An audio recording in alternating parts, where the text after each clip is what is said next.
Break के बाद एक बार फिर से आप सभी का स्वागत है। सियासत की बिसात आप देख रहे हैं। सियासत की बिसात हमारे प्रदेश में किस तरह से बिछी हुई है और आगे सियासी मोहरे किस तरह से अपनी चाल चलेंगे, हम कई प्रश्नों के उत्तर ढूंढने की कोशिश कर रहे हैं। लेकिन हमारे तमाम जो पैनलिस्ट हैं वो आरोप प्रत्यारोप में व्यस्त हैं। एक बार फिर से उन लोगों के लिए, उन दर्शकों के लिए जिन्होंने अभी अभी अपना टीवी सेट ऑन किया है, हम अपने पैनल से एक बार फिर से आपका परिचय करा दें। राजेंद्र सिंह बीसला साहब हमारे साथ हैं, आप इंडियन नेशनल लोकदल के वरिष्ठ नेता हैं। डॉक्टर ओम प्रकाश पहल साहब हमारे साथ हैं, आप जींद बीजेपी के जिला अध्यक्ष हैं। रमेश पुलिया साहब हमारे साथ हैं, बीएसपी के प्रभारी हैं सोनीपत लोकसभा सीट के। सोनीपत में ही आज बीजेपी ने अपनी रैली की है। सुमन दहिया कांग्रेस पार्टी के नेता है, हमारे साथ हैं। जोगिंदर कालवा साहब हमारे साथ हैं, प्रदेश सचिव हैं हरियाणा जनहित कांग्रेस के। प्रदीप गिल साहब हमारे साथ हैं, आप प्रदेश अध्यक्ष हैं युवा इनेलो। प्रमोद सहवाग साहब हैं, प्रदेश महासचिव यूथ कांग्रेस से हैं। सुधीर गौतम साहब हमारे साथ हैं, पूर्व हजका नेता हैं और अभी 2-3 दिन पहले ही इन्हें दोबारा हजका से निष्कासित किया गया है, गुस्से से भरे हुए बैठे हैं।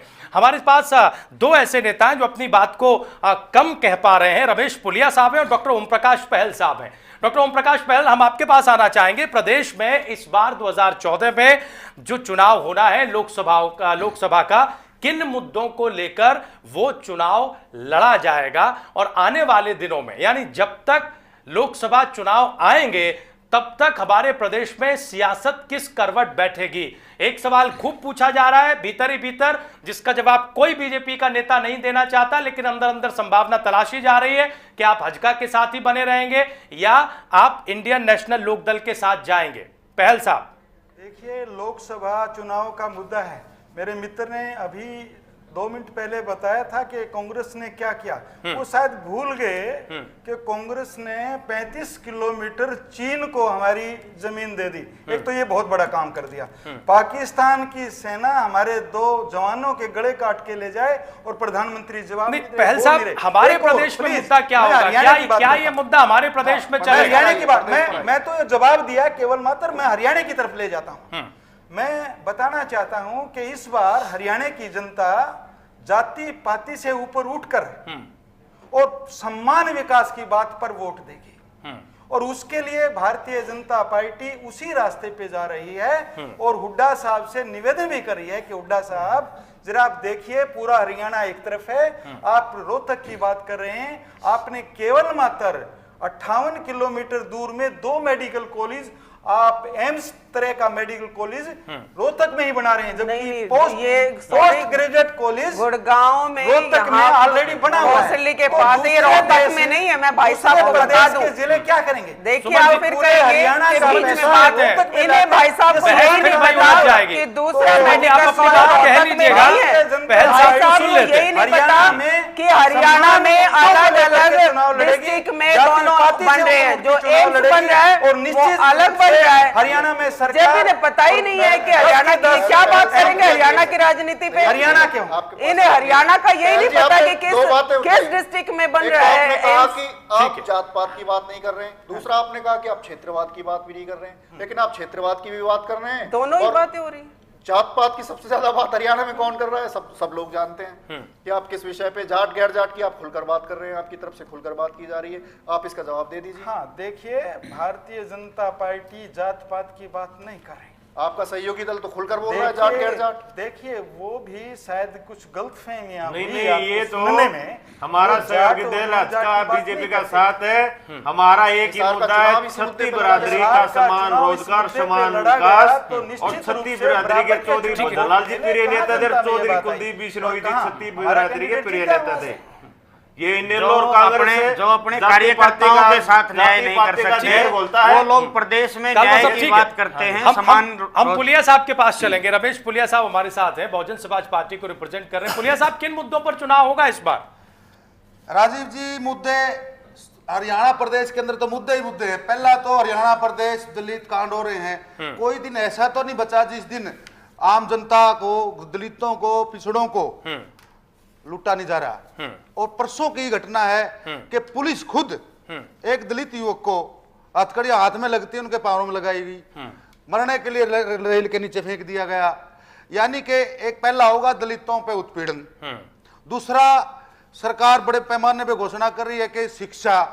मैं पूछना चाहता हूं आपके माध्यम से कि दलित छात्रों, जो गरीब बच्चे हैं, दलित है, पिछड़ा है, अन्य वर्ग जो भी है, वो बच्चे सरकारी स्कूल में पढ़ते हैं, उनका केवल गरीब होना ही दोषी है। उनको खाने के लिए तो गंदा खाना दे दिया जाता है, लेकिन उनको दूसरा सेशन शुरू हो चुका है और आज तक पुस्तकें नहीं आई। ये एक सरकारी षड्यंत्र है।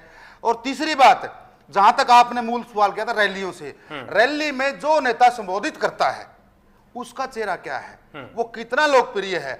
जहां तक आप पूछोगे कि आपने, आपकी बहन जी आई, बहन कुमारी मायावती जी आई, और आप समझ गए। अगला सवाल हमारा यही होगा। एक मिनट, पिछले लोकसभा में हमने, ठीक है कांग्रेस 10 की 10 सीटें जीती, 9 जीते, एक पे हजका जीते, लेकिन हमने हरियाणा प्रदेश के अंदर दूसरा स्थान प्राप्त करके ये सिद्ध कर दिया कि बहुजन समाज पार्टी केवल उत्पीड़न की बात नहीं करती, हम समान विकास की बात करते हैं। और प्रदेश सरकार से ये चाहते हैं कि हुड्डा जी खासकर गरीबों को ये बताइए कि बहनें कब तक आ रही है प्रदेश में रैली करने के लिए, ताकि लोगों को कुछ मिल जाए।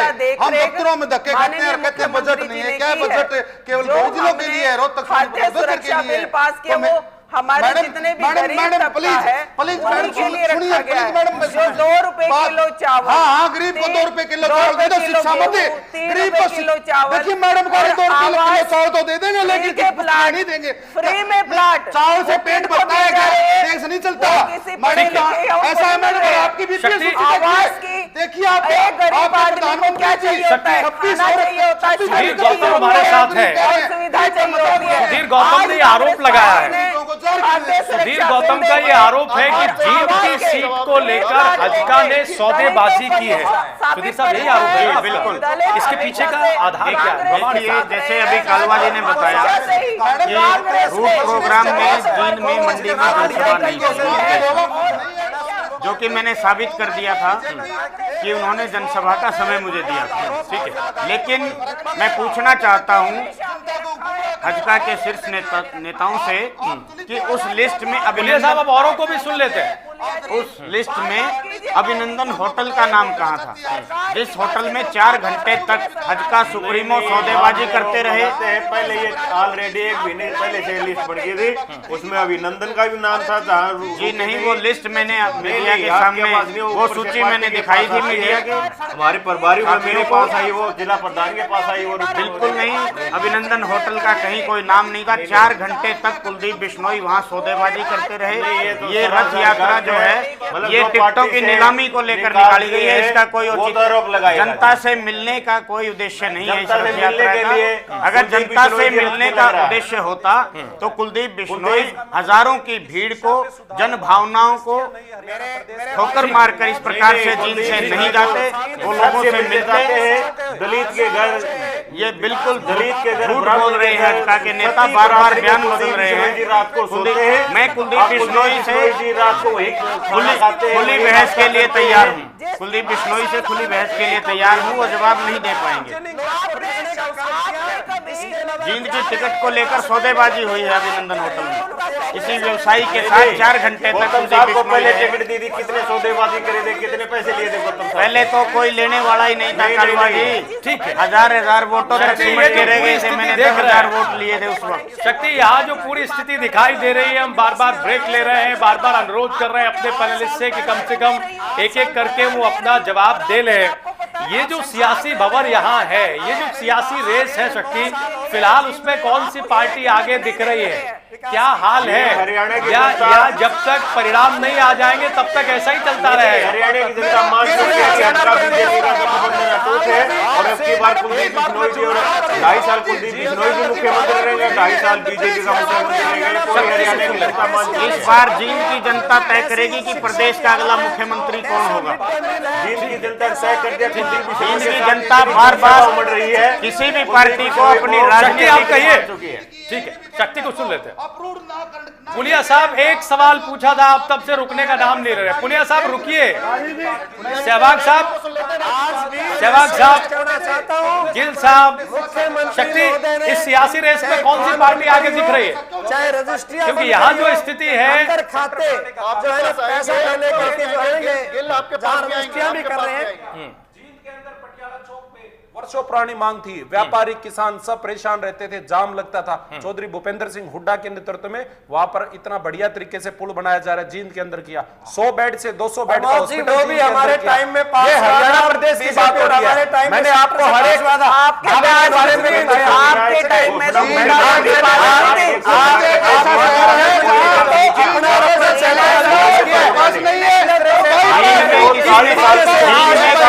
कोई विकास नहीं किया। लोग मंत्री रहे, जींद जिले से प्रदेश के मुख्यमंत्री भी रहे, लेकिन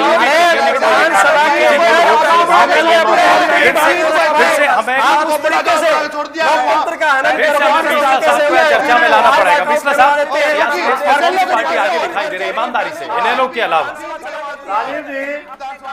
ठीक है पुलिया साहब, आप सुन लेते हैं, बिस्ला साहब को सुन लेते हैं। आपके माध्यम से निवेदन करना चाहूंगा, काफी देर से ये हमारी बहस ये कुलदीप बिश्नोई और हजका के इर्द घूमती नजर आ रही है।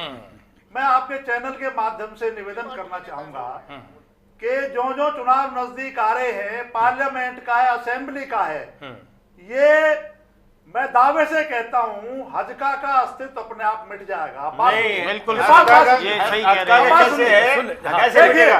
इनेलो का अस्तित्व मिट गया है, तिहाड़ जेल में लालू के साथ उसका मर्ज हो चुकी है। पार्टी के इनेलो का अस्तित्व खत्म हो चुका है और अब की बार विकल्प इसका नहीं। मांगेराम गुप्ता तो सब सुन लेते हैं, कालवा साहब सुन लेते हैं। दूसरे का सुनना चाहिए। जी जी। मांगेराम गुप्ता इतने सीनियर मोस्ट नेता हैं, हजका के फाउंडर मेंबर थे। आज वो हमारे इनेलो ज्वाइन किए। मांगेराम गुप्ता ने अपने लालच में आपकी सुन ले और की भी सुनना चाहिए मित्र। वीरभान मेहता उन्होंने क्या कहा है, मैं एक और ध्यान आकर्षित करना चाहूंगा। इससे भी पहले हजका के बड़े सीनियर मोस्ट नेता फाउंडर मेंबर थे, सुभाष बत्रा जी थे, कृष्ण मूर्ति हुड्डा थे, मेरे साथ एमएलए मंत्री रहे। वो दोनों सारे छोड़ गए। इसलिए खाली कुलदीप बिश्नोई भजनलाल जी के बेटे हैं, इससे वो ना नेता बन सकते हैं ना उनकी पार्टी। वो तो भजनलाल जी के बेटे हो सकती है। वो तो हरियाणा प्रदेश की जनता ने उसको तो नेता मान लिया है। उनकी खुद की कोई काबिलियत नहीं है, उसको नेता मान लिया है। और इनेलो का अब की बार नए समीकरण क्या होगा? एक अभिनेता हो सकते हैं और नेता नहीं है। सरकार बनेगी हमारे मेंबर पार्लियामेंट। ठीक है बिस्ला साहब, आप कह रहे हैं, बिस्ला साहब आप कह रहे हैं कि नए समीकरण बने। बिस्ला साहब आप कह रहे हैं नए समीकरण बनेंगे, क्या होंगे वो नए समीकरण? ये बनेंगे धीरे धीरे जो एक भागदौड़ मच रही है, हजका का अस्तित्व मिट जाएगा। अब ये कुलदीप बिश्नोई किसके साथ कुलदीप बिश्नोई को भविष्य बतलाएगा। नए समीकरण होंगे और उसमें मैं समझता हूं जो राष्ट्रवादी विचारधारा के लोग हैं,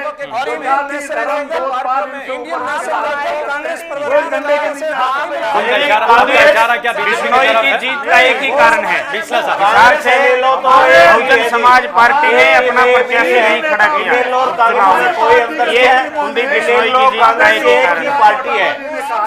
हम किसी के दरवाजे अपनी कोई सम्मान के साथ, हमारे अशोक अरोड़ा जी, भाई अवैध सिंह चौटाला जी ने हर जगह कहा है कि सम्मान के साथ जो यह बैठेगा राष्ट्र हित में, प्रदेश हित में, हम उसका समर्थन करेंगे। हम बिल्कुल चर्चा के आखिरी चरण में करते हैं। हम चर्चा के बिल्कुल कोई नहीं लेता। कालवा साहब ठीक है, हम बिल्कुल चर्चा के आखिरी चरण में हम एक सवाल सबसे पूछना चाहेंगे अपने पैनलिस्ट से कि जो सियासी रेस लगी हुई है, हम इन आरोप प्रत्यारोपों में भी देख रहे हैं और रैलियों में भी देख रहे हैं, उस सियासी रेस में आगे कौन है? गौतम साहब बहुत संक्षिप्त में जवाब दीजिएगा, समय बहुत कम है। आप हजका से अभी निष्कासित हुए हैं, जो सियासी रेस है, चूंकि आपकी जो दृष्टि है फिलहाल हम ये मान सकते हैं थोड़ी सी दार्शनिक दृष्टि होगी इस वक्त, कम से कम सियासी रेस में कौन आगे दिख रहा है? देखिए अभी नए समीकरण बनेंगे इस प्रदेश के अंदर और इस बार निर्दलीय विधायकों की भूमिका बहुत बड़ी होने वाली है, क्योंकि सभी दलों की सरकारें रही हैं। और खासकर मैं जींद की बात करूं, ठीक है, तो जींद जिले के साथ सभी सरकारों ने भेदभाव किया है। वहां से कई मंत्री रहे हैं, वित्त मंत्री रहे हैं, जींद जिले से प्रदेश के मुख्यमंत्री रहे हैं। चौधरी ओम प्रकाश चौटाला जी नरवाना से विधायक थे, तब वो इस प्रदेश के मुख्यमंत्री थे। लेकिन विकास के मामले में जींद आज सबसे पिछड़ा हुआ जिला है। वहाँ मूलभूत सुविधाएं नहीं है, पीने का पानी भी नहीं है, शिक्षा का बहुत हालात खराब है। सियासी रेस में हजका कहाँ खड़ी दिखाई दे रही है? सियासी रेस में हजका पूरे हरियाणा प्रदेश की जनता कुलदीप बिश्नोई को मुख्यमंत्री मान चुकी है। हरियाणा में हचका का पूरा तूफान आ चुका है। सभी छत्ती बरादरी के नेता लोग सभी कुलदीप बिश्नोई को मुख्यमंत्री मान चुके हैं और सबसे आगे हमारी हचकार भाजपा ओम प्रकाश पहल साहब सपने देख रहे हैं कुलदीप ठीक है। बिश्नोई। ओम प्रकाश पहल साहब, सियासी रेस में बीजेपी को आप कहां पर आंक रहे हैं? ये रैलियां कुछ कमाल दिखा पाएंगे या नहीं दिखा पाएंगी? बैसाखी तक ही रहेंगे या इस बार कुछ और भी कारनामा करके दिखाएंगे? भारतीय जनता पार्टी का इतिहास है हरियाणा में, तो जिसके साथ 1952 से लेके अब तक समझौता किया है तो सरकार बनी है हमारी। निश्चित रूप से पूरे देश में हमारी सरकार बन चुकी है, काम दिखा दिए हैं। हरियाणा में भी समझौते के साथ बनी है।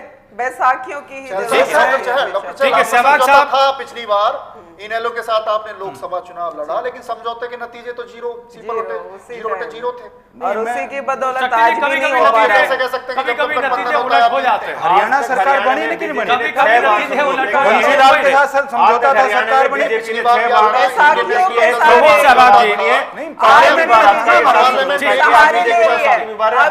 प्रमोद सहवाग जी, बहुत संक्षेप में सियासी रेस में कांग्रेस पार्टी को कहां देख रहे हैं? बिल्कुल निश्चित रूप से तीसरी बार हमारी कांग्रेस पार्टी सरकार बनाने जा रही है। अभी तक तो दूसरी पार्टियां हैं, अभी तक ये समझ में नहीं आ रहा कि हजका का गठबंधन बीजेपी से रहेगा या बीजेपी का इनेलो से होगा या तीनों ही पार्टियां मिलकर कांग्रेस का मुकाबला करेंगी, क्योंकि इनके पास कोई मुद्दा नहीं है। एक समान जो हरियाणा प्रदेश के अंदर विकास हुआ है, एक समान जो विकास हरियाणा प्रदेश के अंदर हुआ है, उसका मुकाबला करने के लिए यदि तीनों पार्टियां भी इकट्ठी हो जाए तो भी इनका जो मकसद है वो पूरा नहीं हो पाएगा। और 10 तारीख को जो हमारी रैली होगी, हरियाणा के जाएगी। उलिया साहब, बीएसपी की स्थिति क्या है सियासी रेस में? आप किससे गठबंधन करने जा रहे हैं? कहां खड़े होंगे? 4 चांद लगेंगे। हाँ राजीव जी, पुलिया साहब, कहां खड़े हैं आप सियासी रेस में? किसका दामन थामने जा रहे हैं? हम किसी का दामन नहीं थामेंगे। जो रैलियां हो रही हैं उसमें किसी भी पार्टी का कार्यकर्ता तो जाता है, लेकिन बीजेपी, कांग्रेस और अन्य दलों के पास इतने लोग नहीं है कि बगैर शाम की दारू, बगैर पूरे दिन की दिहाड़ी लिए किसी की रैली को सफल कर दें। और जो भी हम कर सकते हैं, क्या ये लोग मजदूरों को रैली में लेके जाते हैं और हम अपने कार्यकर्ताओं को आज हो रही है, मजदूरों के बलबूते पे आज रैलियां सफल हो रही है। और मजदूर केवल बसपा के साथ जब जाता है तो अपने किराए से जाता है।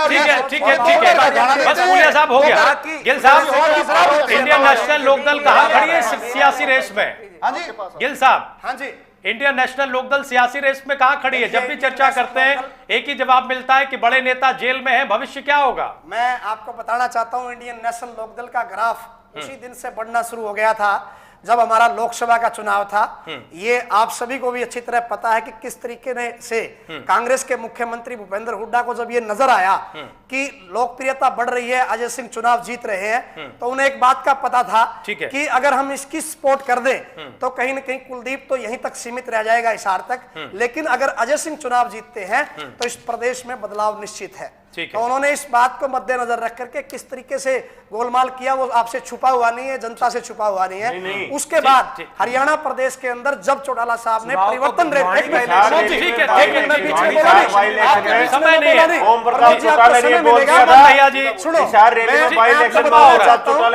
काफी लंबा हो रहा है, जो भी फिर समय नहीं।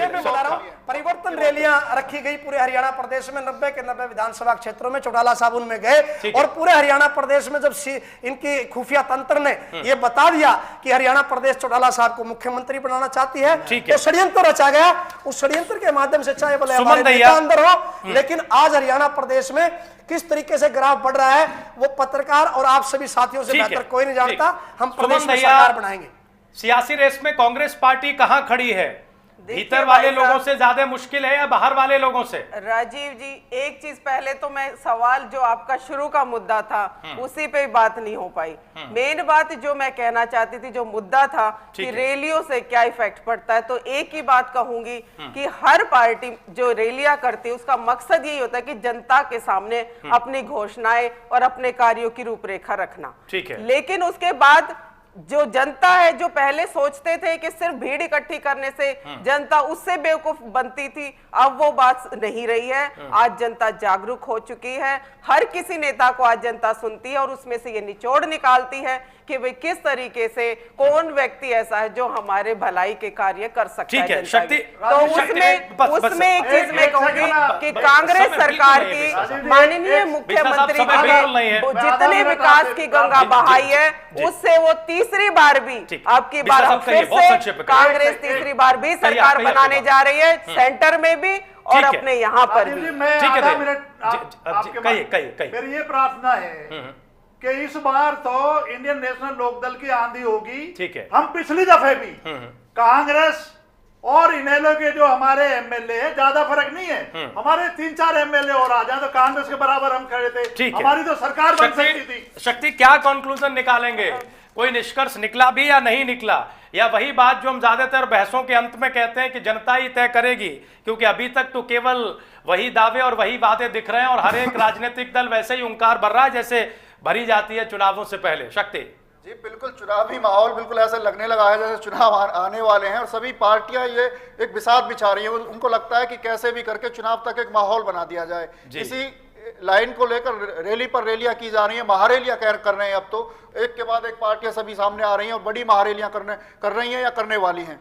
लेकिन जो निष्कर्ष जो निकलता है इस पूरी बहस से यही है कि अभी तक तो तस्वीर पूरी तरह से साफ नहीं है। एक तो जो मुख्य गठबंधन है हरियाणा जनित कांग्रेस का और बीजेपी का, इस पर ही बहुत सवाल उठ रहे हैं। अब यही तय नहीं है कि ये गठबंधन रहेगा या फिर या लोकसभा चुनाव में तस्वीर कुछ बदल जाएगी। चलिए, बहुत शुक्रिया हमारे सभी खास मेहमानों का, शक्ति आपका भी इस चर्चा में लगातार रहने के लिए। कुल मिलाकर जैसे जैसे चुनाव नजदीक आएंगे, जैसे जैसे वक्त गुजरेगा, वैसे वैसे ये सियासी हलचल और बढ़ेगी और जो सियासी बिसात है उस पर मोहरे और चले जाएंगे। भविष्य के गर्भ में क्या है, किस तरह से चीजें आगे बढ़ती हैं, ये हम आने वाले दिनों में देखेंगे। फिलहाल के लिए सभी पैनलिस्ट का बहुत बहुत धन्यवाद इस चर्चा में आने के लिए और इस बहस में हिस्सा लेने के लिए। लेकिन आप कहीं जाइएगा नहीं, थोड़ी देर में हम फिर हाजिर हो रहे हैं। इंडिया न्यूज पर खबरें जारी हैं।